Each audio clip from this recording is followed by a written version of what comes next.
नमस्कार बंधुरा केमन आछो तोमरा सबाई आशा करी सबाई खूब भालो आछो। शुभमिता ब्लगे सबाइके स्वागत जानाई। आज के तोमादेर साथे सम्पूर्ण निरामिष बड़ी छोला दिए कुमड़ो पुঁই শাকের चच्चड़ी रेसिपि शेयर करब। खूबই सुंदर है किन्तु এই চচ্চড়ি আর খুবই একদম সামান্য মশলায় আমি এই চচ্চড়ি রেসিপিটা বানাবো। রেসিপিটা কিন্তু কেউ স্কিপ করো না, স্কিপ করলে অনেক কিছু মিস করে যাবে। কন্টিনিউ করতে থাকো, আশা করি রেসিপিটা তোমাদের অনেক ভালো লাগবে। আর বাড়িতে কিন্তু অবশ্যই বড়ি আর ছোলা দিয়ে এই কুমড়ো পুঁই শাকের রেসিপিটা একবার ট্রাই করো, এটা আমার অনুরোধ রইল। চলো রেসিপিটা শুরু করা যাক। এইখানে আমি কুমড়ো নিয়েছি 500 গ্রাম, পাকা বা মিষ্টি কুমড়ো যেটা ওটা নিয়েছি। আর এইখানে নিয়েছি পুঁই শাক, একদম নরম ছোট গাছ সমেত যে পুঁই শাক, ওই পুঁই শাকটা নিয়েছি কিছুটা পরিমাণে। সমস্ত সবজি কেটে ধুয়ে পরিষ্কার করে চলে এসেছি। দুটো রয়েছে মিডিয়াম সাইজের আলু, লম্বা লম্বা একটু সরু করে কেটেছি। কুমড়ো রয়েছে একটু আলুর থেকে বেশ অনেকটাই মোটাভাবে কুমড়োটাকে কেটে নিয়েছি। আর এইখানে দেখো ছোলা ভেজানো নিয়েছি। আর নিয়েছি পুঁই শাক, আর পুঁইয়ের ডাঁটাটাকে একদম 2 ভাগ করে নিয়েছি যাতে খুব ভালোভাবে সেদ্ধ হয়। তোমরা যদি পুঁইয়ের এই ডাঁটাটা খেতে পছন্দ না করো, সেই ক্ষেত্রে ডাঁটাটা ফেলে শুধু শাকটা দিয়েও রান্না করতে পারো। এইখানে দেখো আর দেব আমি বড়ি, এটা কিন্তু বাড়ির বানানো বড়ি। চলো এরপর রান্নাটা শুরু করি। কড়াই বেশ ভালোভাবে গরম করে দিয়ে দিচ্ছি সরষের তেল। পুরো রান্নাটা কিন্তু সরষের তেলেই করতে হবে। সরষের তেল খুব ভালোভাবে গরম হয়ে গেছে। এরপর প্রথমেই আগে আমি বড়িগুলো ভেজে নেব। বড়িটা দিয়ে একদম অনবরত নাড়াচাড়া করে লালচে করে ভেজে নেব। দেখো লালচে রং কিন্তু চলে এসেছে বড়িটার মধ্যে। এরপর বড়িটা আমি তুলে রেখে দেব।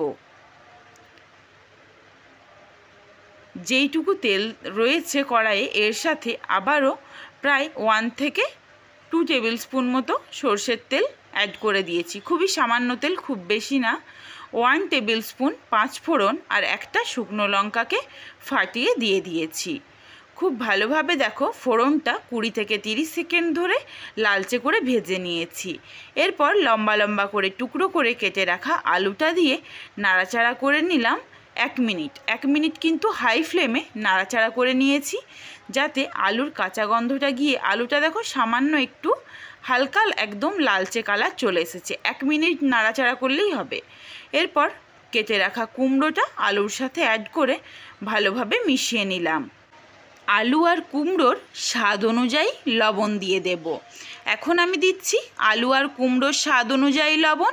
যখন পুঁই শাকটা দেব তখন আবারও সামান্য একটু পুঁই শাকের মতো লবণ অ্যাড করব।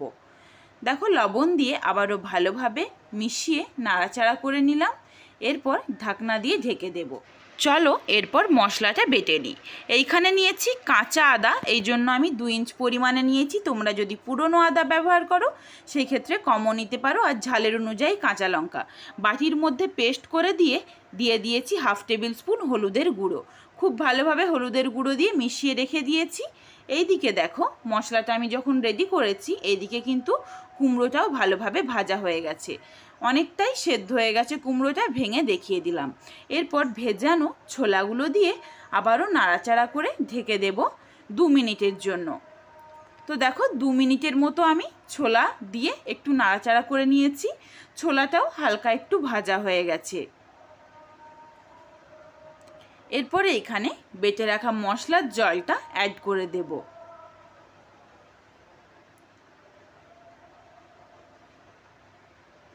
দেখো হলুদ গুঁড়ো, আদা আর কাঁচা লঙ্কার মশলার পেস্ট দিয়ে দিয়েছি। এইখানে আমি গুঁড়ো লঙ্কা বা আর অন্য কোনো গুঁড়ো মশলার কিন্তু ব্যবহার করব না। সামান্য একটু মশলা দিয়ে এই স্বাস্থ্যকর রেসিপিটা আমি আজকে তোমাদের সাথে শেয়ার করলাম। এরপর দেখো মশলার জল শুকিয়ে মশলাটা কষানো হয়ে গেছে, হাই ফ্লেমে কষিয়ে নিয়েছি। এরপর কেটে ধুয়ে পরিষ্কার করে রাখা পুঁই শাক আর পুঁই শাকের ডাঁটা একসাথেই দিয়ে দিয়েছি। দিয়ে খুব ভালোভাবে নেড়েচেড়ে মিশিয়ে নিয়েছি। এরপর ঢাকা দিয়ে দেব যাতে পুঁই শাকটা কমে গেলে লবণের পরিমাপটা বুঝতে সুবিধে হয়, কারণ প্রথমে আমি একবার লবণ দিয়েছিলাম, এরপর খুবই মাপ বুঝে লবণটা দিতে হবে। দেখো পুঁই শাকটা অনেকটাই কমে গিয়েছে। এরপর পরিমাণ অনুযায়ী লবণটা অ্যাড করে আবারও খুব ভালোভাবে নেড়েচেড়ে মিশিয়ে নিলাম। এরপর একদম লো ফ্লেমে রেখে ঢাকনা দিয়ে দেব, তাহলেই পুঁই শাকের জলেই কিন্তু সুন্দরভাবে দেখো একদম চচ্চড়িটা সেদ্ধ হয়ে গেছে। ভেজে রাখা বড়িগুলো দিয়ে দিলাম, দিয়ে নাড়াচাড়া করে লো ফ্লেমে আবারও ঢেকে দেব, যাতে বড়ির মধ্যে সুন্দরভাবে কুমড়ো আলুর তরকারিটা একসাথে মিশে যায়। একদম দেখো লো ফ্লেমেই রেখেছি, আর কিন্তু জল দেওয়ার কোনো প্রয়োজন নেই। তরকারিটার মধ্যে কিন্তু মশলার সময় আমি যেটুকু জল দিয়েছি ওই জলের মধ্যেই পুরো রান্নাটাই দেখো হয়ে গেছে। একদম লো ফ্লেমে আর কিছুক্ষণ নাড়াচাড়া করে তরকারিটাকে নামিয়ে দেব। ছোলা বড়ি কুমড়ো পুঁই শাকের এই নিরামিষ চচ্চড়ির রেসিপিটা তোমাদের কেমন লাগলো কমেন্ট করে জানাতে ভুলো না কিন্তু। যদি ভালো লাগে লাইক করে শেয়ার করে বন্ধুদের দেখার সুযোগ করে দিও। তোমরা যদি এই রকম নিত্য নতুন রেসিপি আরও পেতে চাও তাহলে অবশ্যই আমার চ্যানেলটিকে সাবস্ক্রাইব করে পাশে থাকা বেলটি অন করে অল নোটিফিকেশান অন করে রেখো আমার প্রত্যেকটা রেসিপির নোটিফিকেশান পাওয়ার জন্য। সবাই ভালো থেকো, সুস্থ থেকো। আবার শীঘ্রই হাজির হচ্ছি নতুন কোনো এক রেসিপি নিয়ে। পরবর্তী রেসিপি দেখার আমন্ত্রণ রইল। সবাইকে অনেক অনেক ধন্যবাদ। আজকে আসি, আবার দেখা হচ্ছে কিন্তু নতুন রেসিপি নিয়ে।